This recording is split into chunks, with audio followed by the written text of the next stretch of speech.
नमस्कार, यहाँलाई स्वागत छ लवित मचिन्द्रमा। आज चाहिँ म नेपाल सरकारले मिति 2083 साल जेठ 25 गते सर्वसाधारणका लागि आम हडताल निषेध गरिएको सेवाहरूको सम्बन्धमा नेपाल राजपत्रमा सूचना प्रकाशन गरेको थियो। यसै सन्दर्भमा म आज कुराकानी गर्न यहाँ उपस्थित भएको छु। नेपालमा सर्वप्रथम 2014 सालमा नेपाल आवश्यक सेवा सञ्चालन ऐन लाल मोहर लगाई प्रकाशनमा ल्याएको थियो।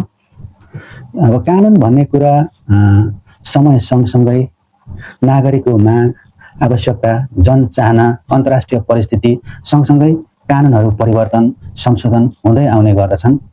त्यसैगरी यो कानुन पनि दुईचोटि संशोधन भएको देखिन्छ।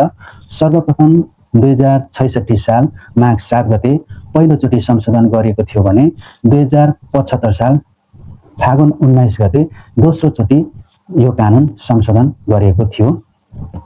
यो कानुन एकदमै संक्षिप्त कानुन रहेको छ। यसमा जम्मा 7 वटा मात्र दफाहरू राखिएको छ। यसको दफा 3 मा आम हडताल निषेध गर्ने अधिकार नेपाल सरकारलाई तोकेको छ र यसै कानुनले संशोधन गरी दफा 3 को क मा आम हडताल निषेध गर्ने अधिकार प्रदेश सरकारलाई पनि दिएको छ। यो कानुनमा सजाय सम्बन्धी मुख्य गरी दुईटा कुरा लेखिएको छ। पहिलो के छ भने आम हडताल निषेध गरेको क्षेत्रमा कुनै व्यक्तिले हडताल गरेमा 6 महिनासम्म कैद वा 100 रुपैयाँसम्म जरिमाना वा दुईटै सजाय हुन सक्ने व्यवस्था गरेको छ भने दोस्रो सजायमा यसले के भनेको छ भने आम हडताल गर्न उक्साउने, दुरुत्साहन गर्ने व्यक्तिलाई 1 वर्षसम्म कैद वा 1000 रुपैयाँसम्म जरिमाना वा दुवै सजाय हुने कानुनी व्यवस्था गरेको छ।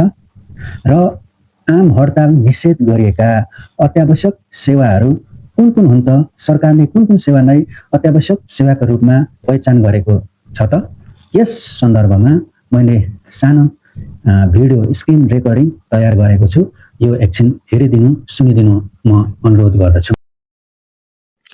नेपाल सरकारले 25 वटा सेवालाई अत्यावश्यक सेवा भनेर पहिचान गरेको छ।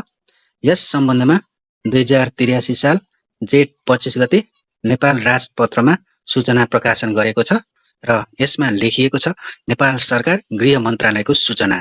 नेपाल सरकारले आवश्यक सेवा सञ्चालन ऐन 2014 को दफा 3 को उपदफा 1 ले दिएको अधिकार प्रयोग गरी देखाएको आवश्यक सेवामा हडताल गर्न निषेध गरी यो आदेश जारी गरेको छ।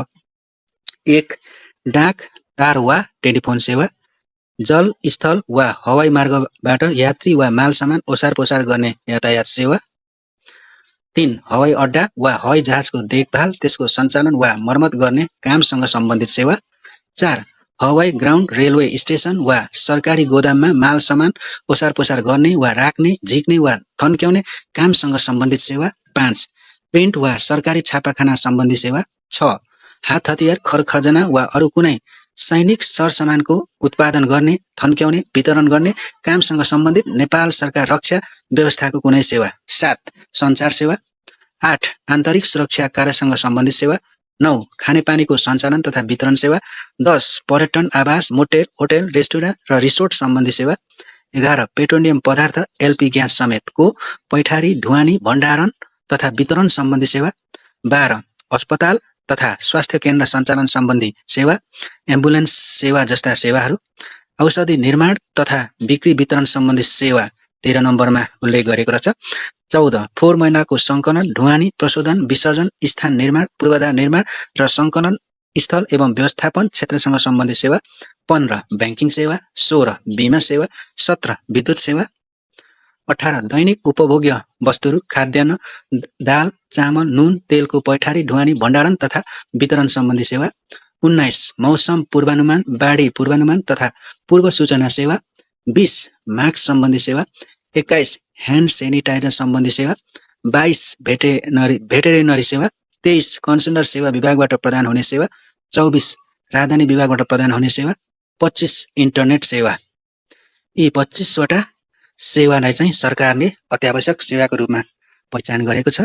कुराकानीमा नेपालमा अत्यावश्यक सेवा सम्बन्धी कानुनमा के छ, कुन कुन सेवाहरू अत्यावश्यक सेवामा पर्दछन् र अत्यावश्यक सेवामा आम हडताल गर्यो भने कस्तो कस्तो किसिमको सजाय हुन्छ भन्ने विषयमा कुराकानी सुनिदिनुभयो।